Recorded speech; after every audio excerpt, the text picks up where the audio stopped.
Best Irish music on irishradio.org with Jerry Byrne. Irish Radio, I'm Jerry Byrne. This is the onset of lockdown and all the rest. We're speaking to many of the great and the good and the talented of music now.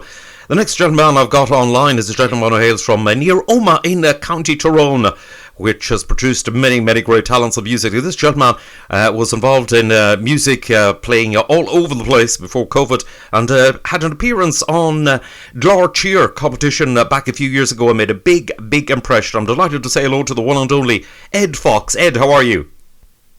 Doing well, Jerry. How's yourself? Not bad at all, Ed.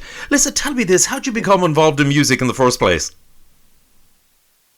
God, that's a few years back, Jerry. That one, there would have been a local wee Christmas concert over the road in the local community centre, and I would have been invited to sing.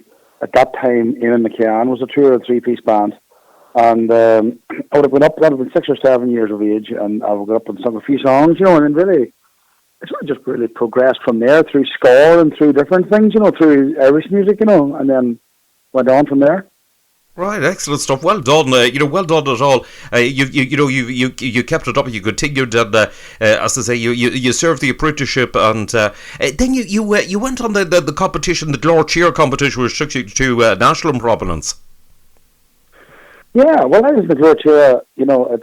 It's 2015, and had a real ball. I loved it. The crack was always good down there, but for me, for the likes of myself, you see, I'm self-employed during the day. I have my own business during the day, you see. So it was tough for the likes of myself because, people still expected you to do your work, etc. So the show used to be on a Tuesday, and you used to nearly have to work 1.5 days on Monday and work 1.5 days again on Wednesday just to make up for Tuesday, if you know what I mean. So, but look, seeing that age, the crack was great. We got to the final. Come in second, and we'll do it again in the blink of an eye if you could, you know what I mean, because I loved it. Indeed. Everybody who actually takes part in the Glor Tire says it's absolutely a phenomenal experience, and and great fun as well. Well, yeah, look, I'm not used to the cameras or nothing like that, before, and nor since really, but at the same time, you sort of you see them there, but you don't really register that there's so many eyes watching you back through them technically, but not even that. The staff down there, the crack was good. I'd be fairly easy going sort of chap anyway, and I like the crack. I like a bit of a laugh, you know what I mean, and that's sort of nearly portrayed down there, you know what I mean. And but look, it is what it is, and and as I say, everyone has a good experience of Glor Tire. I haven't met too many that haven't. Indeed so. Now listen, you've been up until COVID and all the rest of it, you were very successful on the road, playing all over the place, doing social dancing. Yeah, well, I've been the social dancing in the north, really, mainly, I might venture down until County Monaghan and into County Donegal, but really in the north of Ireland, and now the social dancing in the north wouldn't be anywhere near the size of the social dancing in the Republic, but saying that to you, it's grand. It's not a bad wee scene. And again, a very appreciative crowd. From the first note, they're up dancing. And, and it's sort of, that makes life an awful lot easier when you've got people up dancing and stuff. Sure, look, nearly the night flies in, it's a pleasure to play, Indeed so. That's one of the things that everybody involved in the social dancing scene says, that it's a great scene to be in, and you meet some absolutely lovely people, and they come out each night like when you're back in a certain place, and it's a lovely scene. Oh yeah, but and as I said here, I think the main thing is you feel appreciated. Something like a bar or something like that, where you're sort of a background noise, but. In the likes of the social dancing, they come to dance, they want to dance, and if you give them the music that they want, they will dance, and then you go home with a feel good factor as well, Indeed, yes. Indeed, that's one of the biggest things that it is. But in order, it's one thing about it is you've got to be pretty good to be in the social dancing scene. Well, there's certainly a lot of good wee bands out there, smaller bands, and but there's an awful lot of people out there that just doesn't want to step up into the big band thing. I don't even think that it's not that they Not that they couldn't. They don't want to in an awful lot of situations, you know what I mean? It's just not for them, you know. And that's where the social dancing is spot on the money for them, that person, you know. It sort of suits them, you know, and that's why it suits me as well. It suits me great because I'm probably not any more than an hour away from home. And because I do working during the day, you know, so as I say, it suits me to a T, you know. Indeed, that's absolutely excellent. You've been a number of years in that. What were you doing before that? Various appearances, was it, and sort of pubs and things like that? Well, I'm playing music now professionally since I was probably 14. You know, meaning in the bars and stuff. You know what I mean, and stuff like that. But again, mainly all country. At that stage, I suppose Gareth Brooks was the big thing in Ireland. You know what I mean? And so I've been doing a lot of Gareth Brooks, Alan Jackson, and stuff like that. More bars. You know what I mean? And then, basically, as things progressed, I eventually pushed into the social dancing thing. You know what I mean? And probably more into the Irish country. But I always loved Irish country.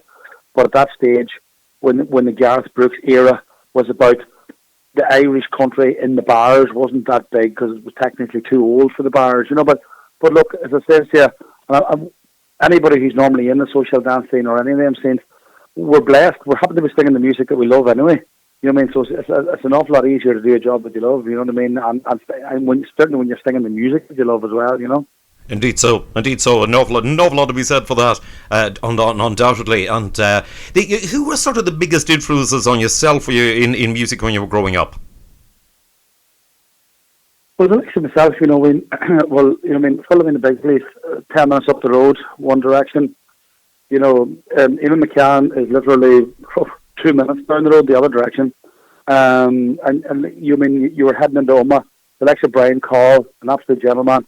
You know what I mean? You Daniel, Big Tom, you Dominic Sherwin and Oma. You know what I mean? And you know, there was that many influences. You know, you really didn't have one in particular. But again, I love the Irish, but I love the American as well. So you know what I mean? I had John Denver, Glenn Campbell, Mert Haggard, obviously, and people like your own homegrown talents, you know what I mean? So I had a serious wide range of influences, you know. Indeed. Certainly you were surrounded where you were there with, musical talent, as you mentioned, you know, the Philomena Begley and Brian Call and David McCann and Dominic Kerwin and all those people. I mean, it's a huge amount of huge artists in a very small area. Oh, yeah. Well, look, I mean, I could have drove 15 minutes in any direction. I was in any of their houses. You know what I mean? So that's what I'm trying to say. You know, we were sort of nearly half spoilt in kind of Tyrone for country music, you know, and great venues as well, you know. So, but look, you know, I'm sure if I was down in other counties, they'd be fit to rain off singers all around themselves as well. But just because I'm Tyrone, I certainly know my own homegrown ones, you know. Indeed so. Ed, listen, you've done some absolutely cracking stuff so far. Listen, I'm sure you're really missing it with COVID and all the rest, not being able to play.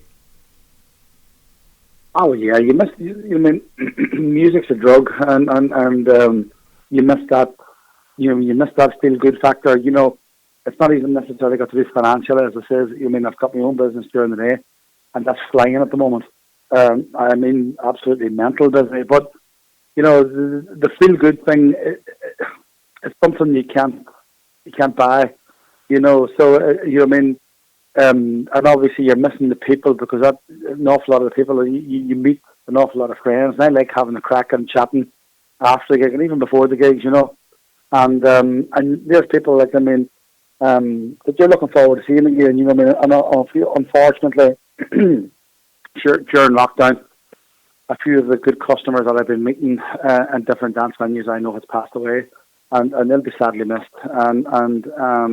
But you know, it'll be great to get when the whole thing is open and get back at it again. You know, and we're sort of looking forward to it. You know, so looking forward to it.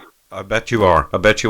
And as you say, it's the big thing, missing of the people. But listen, Ed, it's been a real pleasure to catch up with you. Thanks a million. Well done for everything that you've done so far. And listen, I'm looking forward to catching you somewhere along the winding path on stage as soon as it's safe to do so. Perfect, Joe. It was great to chat to you. Thank you.